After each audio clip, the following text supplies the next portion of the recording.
नाही लाजू नका, सगळे थुकाच लावतात. तिचं काही हायजीन वगैरे मेंटेन करायचं नसतंय, थुकाच लावायचं. तो काही सॉक्स घालून फिरत नाही महाराज, त्याला काटा रुतणारच आहे आणि त्याला थुका लावून पाहावाच लागणार आहे. आता मला सांगा, खरं सांगा, एका थुक्यात काटा दिसतो का? एकदाच घेतला आणि एकदाच लावला की लगेच काटा दिसतो का? त्याचा पाय म्हणजे 5 स्टार असतो महाराज.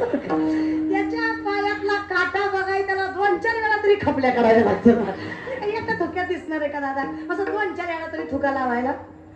आता काटा जिजाऊला रुतलाय. कोणाला? कोण जिजाऊ?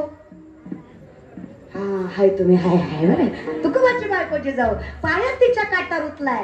त्रास जगाच्या मालकाला झाला.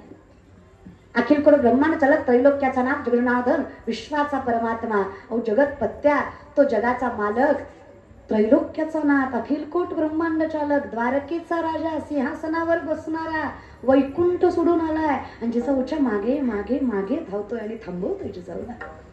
कोण आहे पाठीशी बघावं जिजाऊने? दिसलाय विठ्ठल. आणि जिजाऊ म्हणती, कुणी बोलवलं तुम्हाला? अधिकार बघा ना. ते म्हणे, अहो काटा रुतलं तुम्हाला. ते म्हणे, मग पाहू द्या. विचार करा कधीतरी, ज्याच्या चरणाच्या स्पर्शासाठी विश्व तळमतं.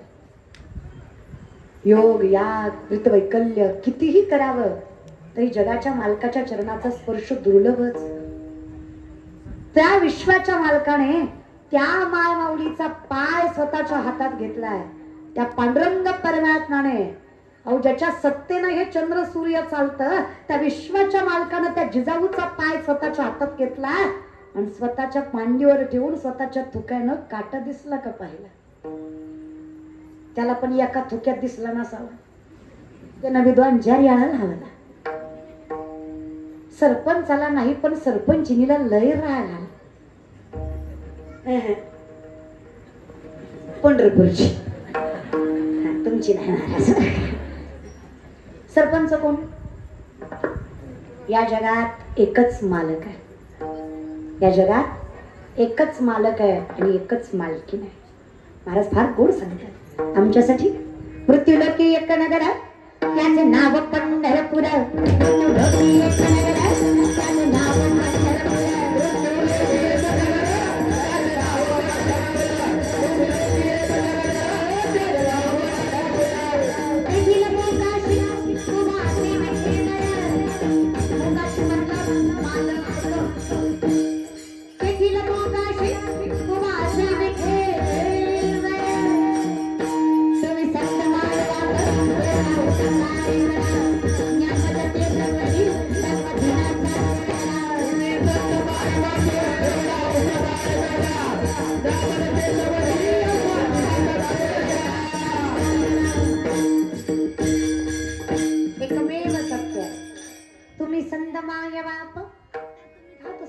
एकत्र चालू झालं ना दादा, गोंधळ ऐकू येतोय, शब्द कळत नाहीत अभंगाचा.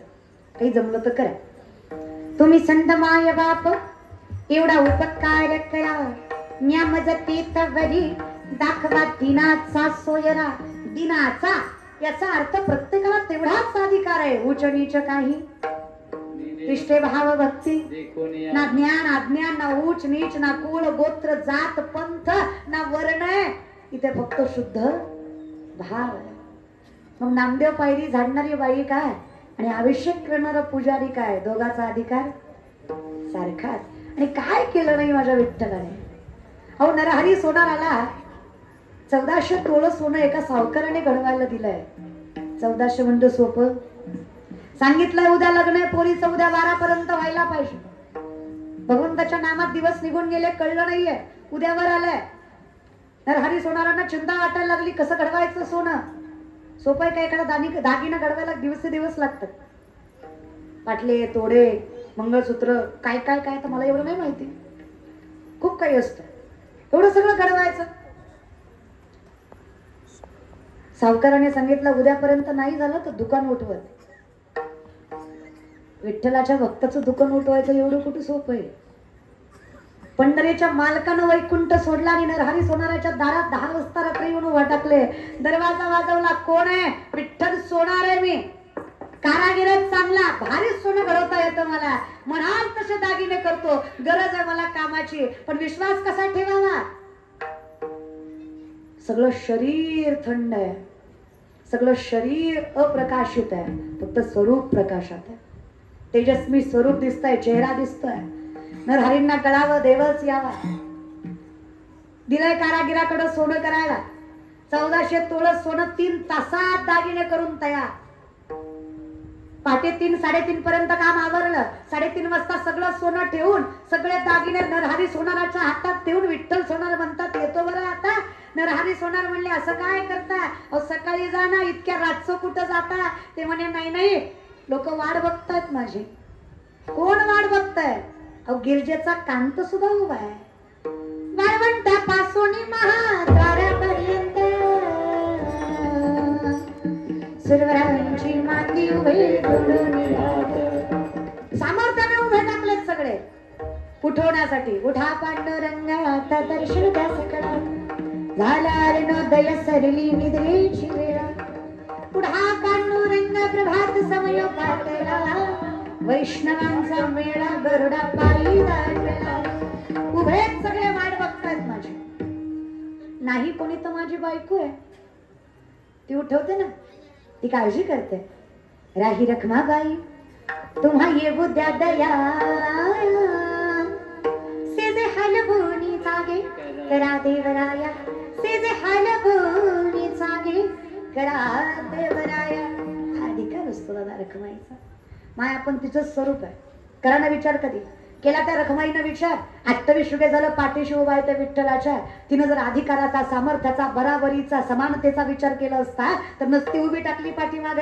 तिला विश्वास होता, रखमाई आहे मी, जगाची मालकीण आहे, पण याची अर्धांगिनी आहे.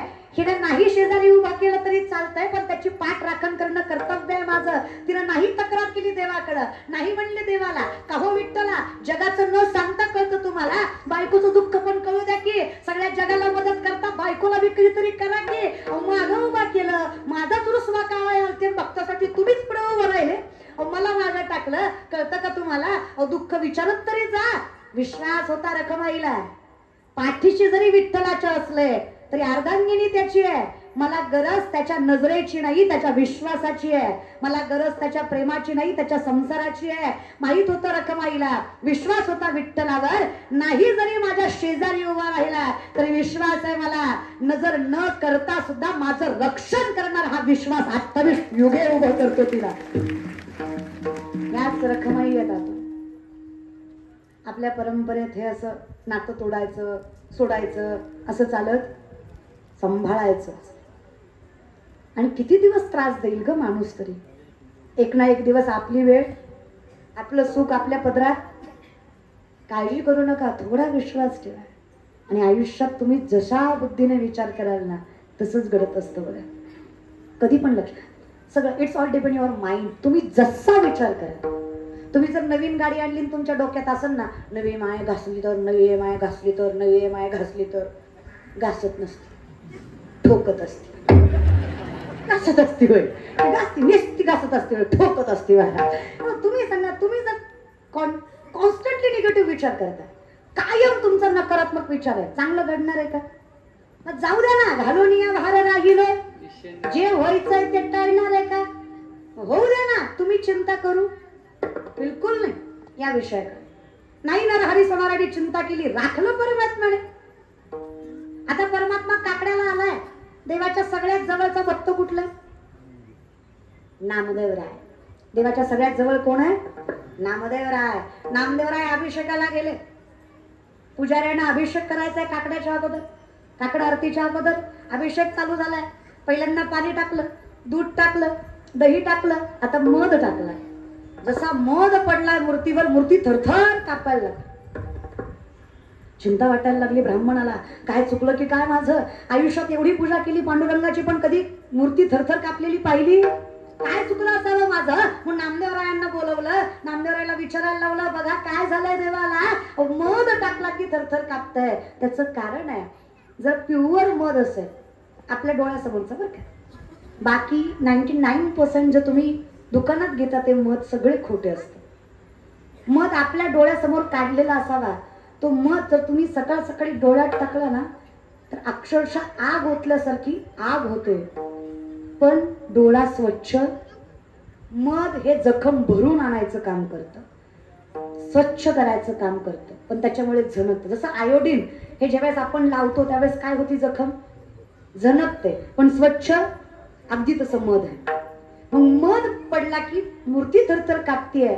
नामदेवराय म्हणले पुजाऱ्याला तुम्ही जा, मी बघतो. सगळ्या समोर कसा बोलन देव महाराज काय. मग सगळे पुजारी बाहेर काढले, कडी लावली देवाच्या महाद्वाराची आणि नामदेवरायांना असं कमरेवर हात ठेवून अधिकार संताचा. कुठं गेलता सांग.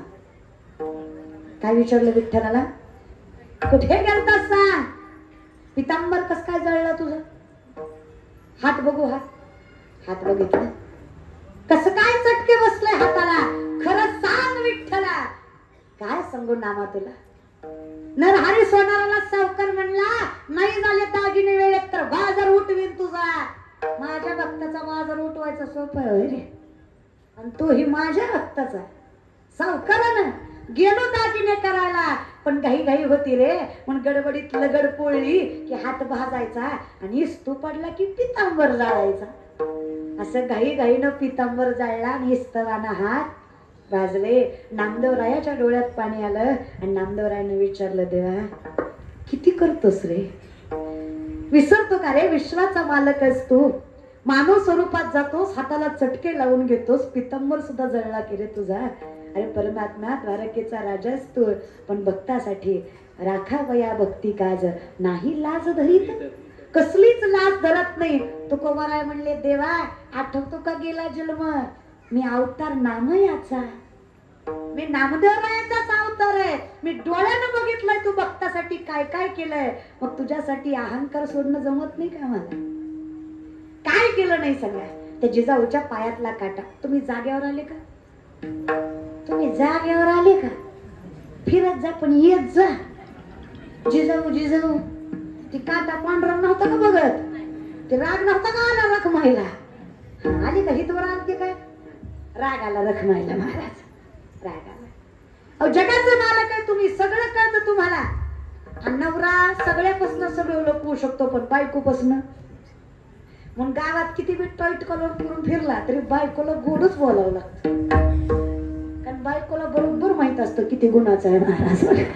त्याच्यामुळे बायको समोर लाईट डांगडिंग करायची नाही महाराज, बायको असते ते. आता काय सांगायचं तुम्हाला, अधिकार लक्षात घ्या. मग रखमाई माता म्हणले देवाला, देवा का हो विश्वातलं सगळं कळतं तुम्हाला, अर्धा तास झालं हिचा काटा दिसना. तुम्ही सांगा देवाला काटा बघायला थुका लावायची गरज आहे का. माय मावल्या बोलत सगळे. नवरा बायकोचं भांडण लागलं, बायको म्हणली तुम्हाला माझी कदर नाही, तुमचं घरदार शेतीबाडी आई बाप बहीण बाळ सगळं मी सांभाळते, सगळं मी एकटी सांभाळते, मी काय काय सांभाळते. नवरा म्हणला सगळं मी सांभाळतो, तू फक्त तोंड सांभाळ. एवढं बोलता की ग माय आपण, मग इथं बोलत जा की, बोलत जा. अधिकार माय तुमचा. मी काय तुम्हाला शास्त्र विचारतीये का, उपनिषद विचारतीये का, वेद विचारतीये का. साधा साधा प्रश्न आहे माझा. देवाला काटा बघायला थुका लावायची गरज आहे का. न सांगता तुम्हा कळू येते. देवाला मुंगीच्या पायातल्या पैंजनातल्या घुंगराचा सुद्धा आवाज ऐकू जातो, त्याला काटा दिसणार नाही का. रखमाई माता म्हणली का हो देवा नाटक करताय. देव म्हणलं काय वाटतं रखमा तुम्हाला, अहो काटा रुतवणाराही मीच आहे आणि काटा काढणाराही मीच आहे. माझ्या तुकोबाची अर्धांगिणी आहे, माझ्या तुकोबाचा संसार सांभाळला हिने. हिचा अधिकार संतांपेक्षा देवापेक्षा कमी नाही. हिच्या पायाची धूळ माझ्या मुखाला लागली तर स्वतःला सौभाग्यवान समजतो मी. हिच्या पायाची धूळ लागावी म्हणून एवढा अट्टहास केला. असं काय गरज आहे सांग बरं मला. तुम्हीच सांगा काय अधिकार असतो माय मावल्यांचा. लय ताकद गमाय, काय सामर्थ्य. महाराज पाठीमागच देव फिरतोय. जिजाऊचा काटा विठ्ठलानं काढला बरं का केराडेकर. जिजाऊचा काटा विठ्ठलानं काढला. भाऊ तुमचा आमचा काटा लोकांनीच काढला. आपल्याला काही देव भेटलाच नाही महाराज. आपला काटा लोकांनीच काढला. लोकांना काही आपलं खपत. लोक हो एवढा जरी सुंदर सप्ता केला तरी अख्खं गाव चांगलं म्हणत नसतं. 2-4 तरी खौट बोलणारच. यात्रा करायची तर सप्ता करते ती. काय गरज आहे लोकांचं खायचं लोकांनाच द्यायचं. लोक आहेत महाराज नीट बोलत. जाऊ दे लोकांचा फार नाही विचार करायचा. ते बोलणारच अनंत वाचाळ त्या पैसे गोपाळ पावे हरी. आम्ही विचारलं देवाला काय करावं देवा तुझ्या जवळ राहण्यासाठी. तू कवर आहे म्हणले काही करू नका. चित्त समाधानी करा. आहे तसे थांबा. सामर्थ्याने लक्षात ठेवा तुझ्यामुळे आहे. देवे दिला कशासाठी. पण आमचं कसं झालंय मुंगी साखरेचा रवा. आमचं आयुष्य कमी आहे, ज्ञान कमी आहे, ताकद कमी आहे, पण अहंकार